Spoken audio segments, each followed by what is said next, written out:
Hey chemistry students, today I'm going to be talking about the factor label method of unit conversion. This is a way of converting units between things like centimeters to miles, inches to kilometers, and we can use it in chemistry as long as you know the equation to convert things like grams of sodium chloride into moles of potassium bromate. It's a very useful thing, not just in chemistry, but you can also use this in math, you can use this in construction, you can even use it in cooking if you really know what you're doing with it.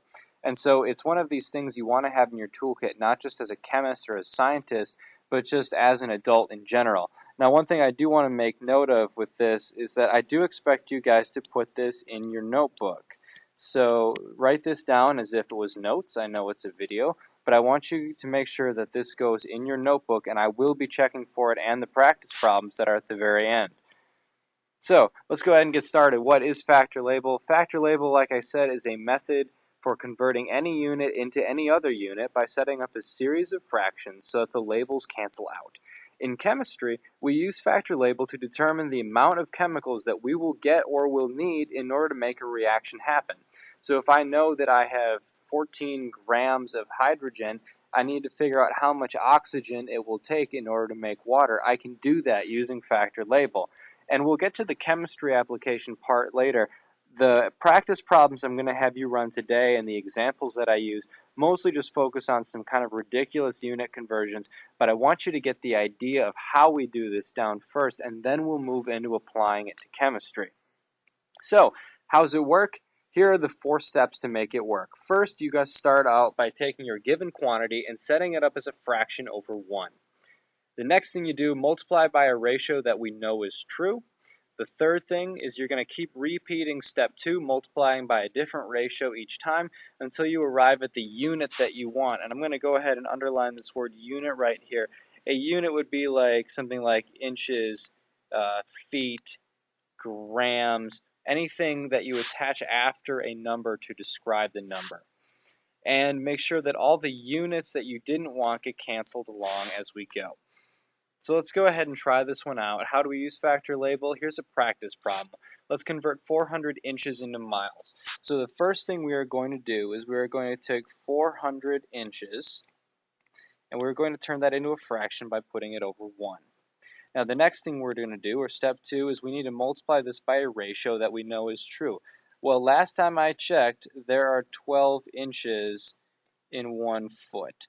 Okay, this is a ratio that we know is true. One thing I want you guys to know, I have inches on the top here, I have inches on the bottom here, so just like in math class, these things will cancel out. Now the next thing I'm going to do is I'm going to set up the next fraction because I need to get into miles. So I know that there are 5,280 feet in 1 mile. And so I'm going to set that up. Once again, feet cancel out. And so all I'm left with is no unit here. Miles is my last unit available. And so if I take 400 divided by 12 and then divided by 5,280, that will get me how many miles. I'll go back to that because I didn't mean to. That'll get me a number of miles, and you can do the math yourself. I'm just going to leave it as x. So if it's on the top, you multiply. If it's on the bottom, you divide, just as if you were multiplying through fractions in math.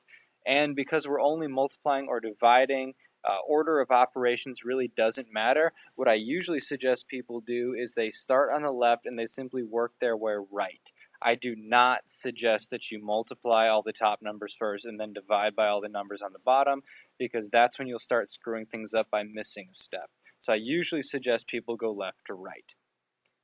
So let's try a slightly different problem.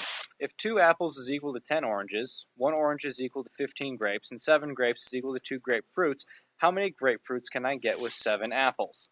So just like in the first problem, I'm going to start this thing off by setting up 7 apples, and I'm going to start it off by making it a fraction, setting it over 1.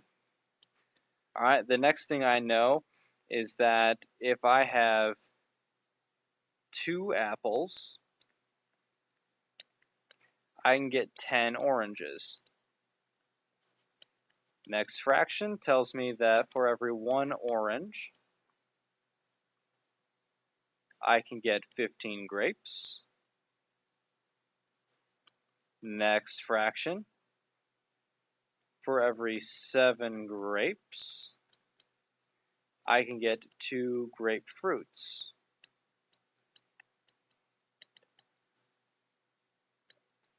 Now I'm just going to go back through and check. Apples to apples, that's going to go ahead and cancel. Oranges and oranges, that'll cancel.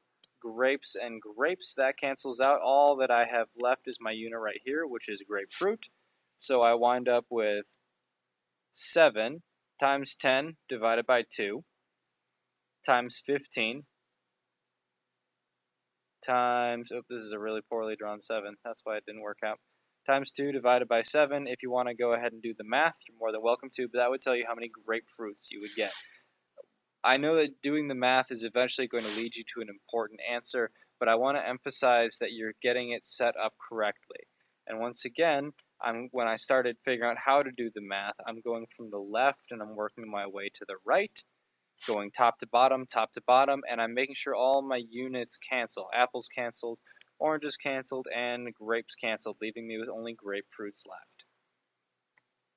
So, ones that I want you guys to try on your own. I've given you a ratio of a whole bunch of different animals that you might find at a local fair, and these are 3 problems down here that I want you guys to work out on your own, and I will be checking for these in small groups to see how well you guys did. Good luck, and I'll see you in class.